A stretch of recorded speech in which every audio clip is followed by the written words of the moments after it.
Dunn, the applicant in this case, had successfully defended a claim against him by Giorgio and was awarded costs.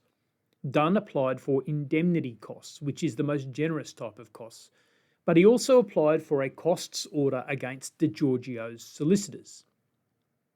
All Australian jurisdictions have a mechanism where costs can be awarded against a party's lawyer.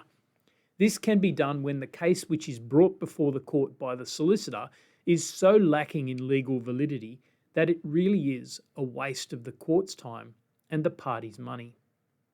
The relevant rule in New South Wales was that a legal practitioner cannot bring a matter before the court unless the practitioner reasonably believes, on the basis of provable facts and a reasonably arguable view of the law, that the claim or the defence as appropriate has reasonable prospects of success. The court had to determine whether this case fell within that description. Thing is, in every matter contested in court, one side will win and one side will lose. And while it might be possible after reading the judgment to see that one side is right and the other is wrong, that doesn't mean that the practitioner has acted unreasonably by bringing the matter to court. If it worked that way, then no solicitor would ever take on any case that was not an absolute certainty.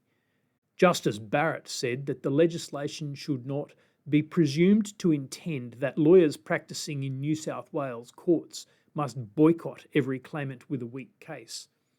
A statutory provision denying to the community legal services in a particular class of litigation cannot be intended to stifle genuine but problematic cases.